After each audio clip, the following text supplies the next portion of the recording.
বড়দিনে শিলিগুড়ির বেঙ্গল সাফারি পার্কে উপচে পড়ল ভিড়। বড়দিনের আমেজে শহরবাসী। শিলিগুড়ি বেঙ্গল সাফারি পার্কে উপচে পড়ল ভিড়। পর্যটকদের অন্যতম পছন্দের জায়গা হলো শিলিগুড়ির বেঙ্গল সাফারি পার্ক। প্রতি বছর শীত পড়তেই পর্যটকদের ভিড় দেখা যায় বেঙ্গল সাফারি পার্কে। বড়দিন বা নববর্ষ সহ অন্যান্য বিশেষ দিনগুলিতে প্রচুর মানুষ পার্কে গিয়ে আনন্দ উপভোগ করেন। বুধবার সকাল থেকেই বহু মানুষের ভিড় দেখা যায় বেঙ্গল সাফারিতে। শহরের পাশাপাশি বিভিন্ন জায়গার পর্যটকেরা বেঙ্গল সাফারি পার্কে বড়দিনের আনন্দে মেতেছেন। এদিন পর্যটকরা জানান, বড়দিন উপলক্ষে শিলিগুড়ি বেঙ্গল সাফারি পার্কে ঘুরতে এসেছেন তারা। ছোটদের সঙ্গে বড়দিনের আনন্দে তারাও মেতে উঠেছে। বেঙ্গল সাফারি পরিবেশ খুবই সুন্দর। ঘোরাফেরা, খাওয়া দাওয়ার মধ্য দিয়ে দিনটি উদযাপন করছেন তারা বলে জানান সকলে।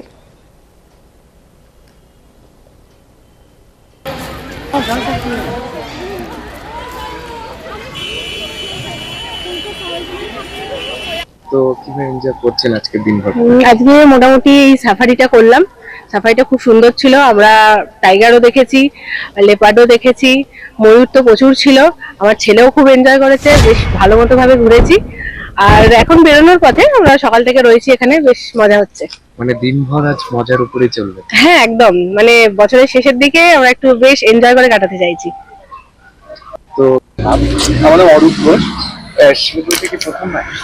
অনেকবার এসেছি আগে। তো এই যে 25শে ডিসেম্বর উপলক্ষে কি ঘোরা?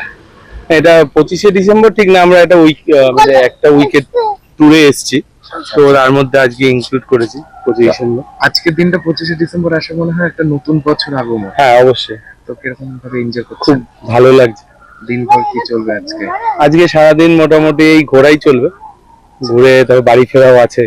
আচ্ছা, মানে কলকাতা থেকে তাহলে কবে আসলেন? কলকাতা থেকে এসেছি আমি আগে শনিবার, তা আজকে বেঙ্গল সাফারি করে তারপর মালদার দিকে যাবো।